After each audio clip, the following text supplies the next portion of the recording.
All right, so we are going to start talking about graphing using systems of equations.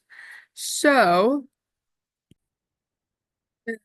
the answer to a systems of equations is an ordered pair. So we're looking for ordered pairs everywhere. Um, and if we're going to solve a system from graphing, all we have to do is now not just graph one line, but we're going to be graphing two lines at the same time. So we're going to be graphing this line and the next one.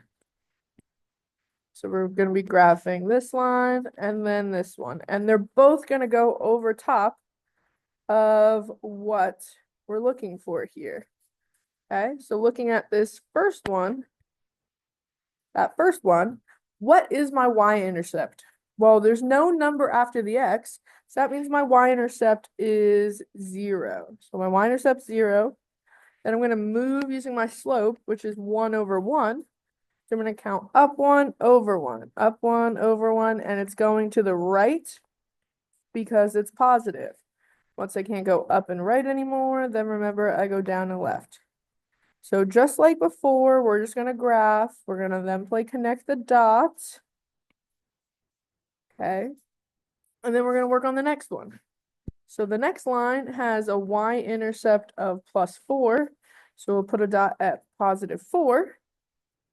And then my slope is -3 over 1. So I'm going to go up 3. And because it's negative, we're going to go to the left 1.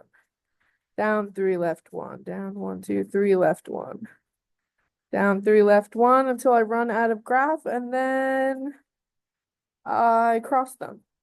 Now the answer to a systems of equations, remember, is an ordered pair. For a graph, it's the point of intersection. It's where these two things cross. They cross right here at that ordered pair, which happens to be 1, 1. So they cross right there at 1, 1. Okay, so all we did is graph both things, then we found where they cross. So I want you to pause the video and try this one. I want you to try this one on your own. So pause the video for me right now and try that.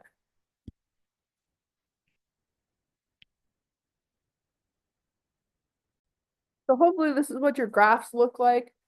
Even if, like, when you go to graph the second line, even if it's the first dot you make, you should continuously graph those equations so that way I can see two full lines. And then you're figuring out where they cross right there. And my answer was -1, 3. So that's your answer to the second one. If you didn't pause and do it right now. Okay. But I'm gonna move on to the next one. So sometimes when we graph, they're not always going to be in slope-intercept form. They're not always going to be written as y equals mx plus b.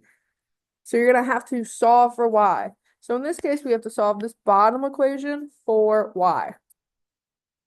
So if you remember how to do that, get started. Otherwise, I'm going to work on it right now. So I have to move this x to the other side. And the opposite of a positive x, or sorry, the opposite of a negative x is a positive x. So we're going to add x to each side. I'm left with 2y equals, I'm going to write 1x minus 4. Because I can't add these because they're not like terms, right? Okay, so now I still have to get rid of this 2. So we divide everything by 2. So that leaves us with y equals 1 divided by 2 is just 1/2. X, 4 divided by 2 is 2. So now that we have this equation and this equation, we're going to start graphing them. So if you would start graphing them for me right now, that would be super ideal. I'm going to pause and graph, and I'd like you to keep on going. All right, so when you're graphed, they should look like that. And you just find where they cross. They happen to cross right there at the y-intercepts for both. So my answer then is 0, -2. All right, I want you to take a moment, pause, and try the next one. So solve that bottom equation for y first, and then see how it goes. And I want you to pause right now, solve for y.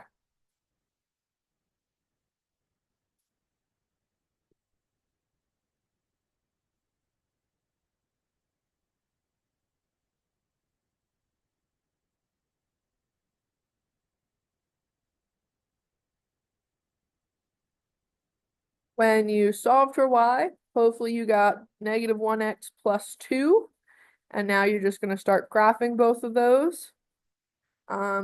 Please pause the video and graph them. Okay, so please pause the video and graph them for me now.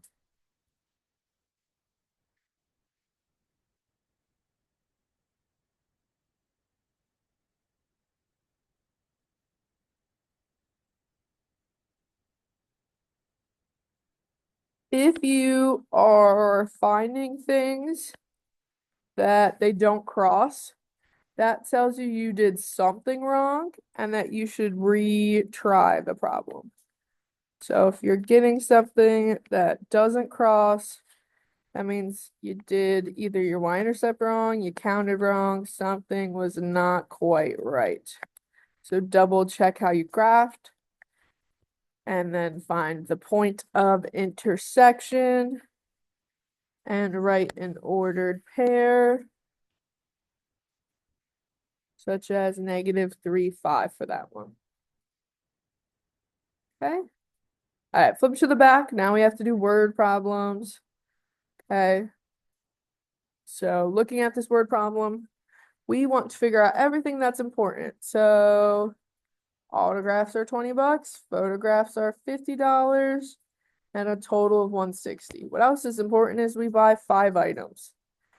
So we have to figure out what our x is and what our y is. So we're going to write that in words. X equals something, y equals something. Remember, we always have to define our variables first. Well, what 2 things are we comparing? Well, we're comparing autographs and photographs. So one of them's x, one of them's y.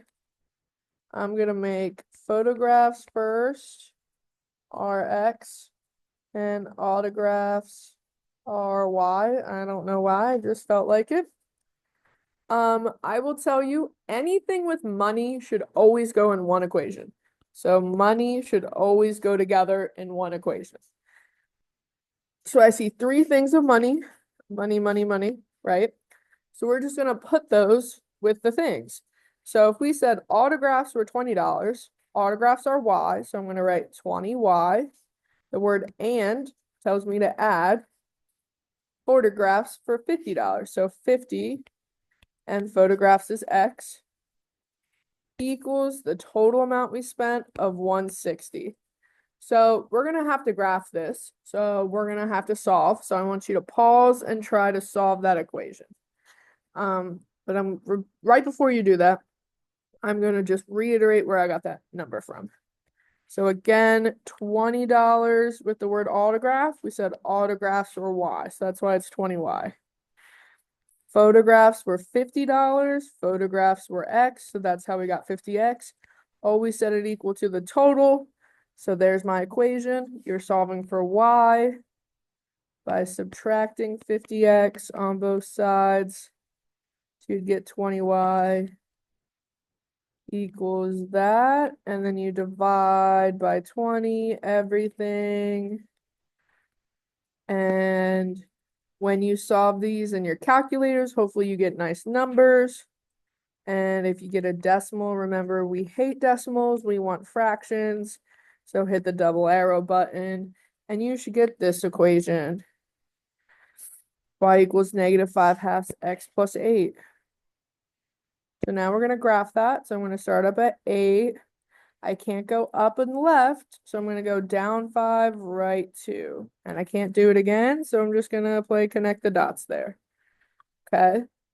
I'm not going to draw arrows on this one because we can't have negative numbers of autographs and photographs, so it's just that line. That's it. Now, the other equation I think is a little bit harder to write. It's a little bit harder to find. So it's this other information that we see. It is the 5 items here. It's that we bought 5 items. So we don't know if they're autographs or photographs. We just know we bought 5 things. So that's our equation. So we're going to do autographs plus photographs equals the number of items we bought. So we have x plus y equals 5. Then we're going to solve that for y. So we're going to subtract x. I'm just going to write it over here off to the side. So we get y equals negative 1x plus 5. Now we're going to graph that. Start at 5. Use your slope. Okay. There's my graph. Now remember, my answer is the point of intersection. Where do they cross? Well, they cross right here. My ordered pair for that is 2, 3. But it's a word problem, so we have to actually put into words what that means. But remember, this was x, and this is y. And we labeled our x and y up here. So we're going to label our graph the same way. So x is photographs, and y is autographs. Now, that makes it a little easier to understand that we bought 2 photographs and 3 autographs. So we're going to write that down. We bought 2 photographs because that's what my x was equal to, and my y is 3, and 3 autographs. Okay, so that's my answer. Now we're not going to do this next one, so we're done.